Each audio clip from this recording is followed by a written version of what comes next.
Dương một mơ pi Việt thi nghiក្នុងការធ្វើជ្រក់ខ្ញីដែលមានរសជាតិឆ្ងាញ់ងាយស្រួលធ្វើចំពោះអ្នកមិនទាន់ Subscribe កុំភ្លេចជួយ Like Subscribe និងរូបកណ្ដឹងដើម្បីទទួលបានវីដេអូថ្មីៗបើសិនជាមានចម្ងល់អីអាច comment នៅក្នុង comment បានខ្ញុំប្រើខ្ញីខ្ចីនេះ2ខាំកន្លះកោសវាស្អាតហើយលាងទឹកវាស្អាតបន្ទាប់មកហាន់វាជាប្រទះស្ដើងល្មមស្ដើងប៉ុណ្ណឹងកុំឲ្យស្ដើងពេកហើយក៏កុំឲ្យក្រាស់ពេក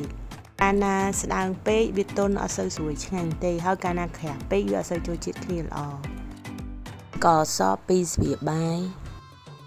2ចេក1ស្លាបកាហ្វេអំបិល1ស្លាបកាហ្វេលាយវាឲ្យចូលជាតិគ្នាល្អយើងអាចដាក់រសជាតិជូរប្រៃផ្អែមតាមចំណង់ចំណូលចិត្តរបស់យើងបានពួកចំណង់ចំណូលចិត្តមនុស្សខុសៗគ្នាក្រូចឆ្មា4គ្រាប់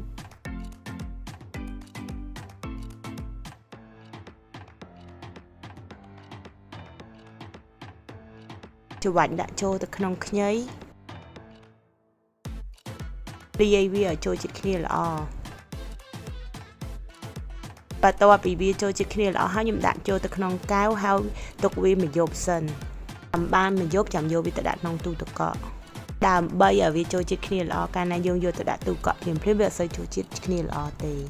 ពេលដែលយើងដាក់ចូលទៅក្នុងទូទឹកកកទៅធ្វើឲ្យត្រជាក់វាហត់ទៅស្រួយឆ្ងាញ់ជ្រក់ខ្ញីរបស់ខ្ញុំបានរួចរាល់ហើយតើនេះទៅឆ្ងាញ់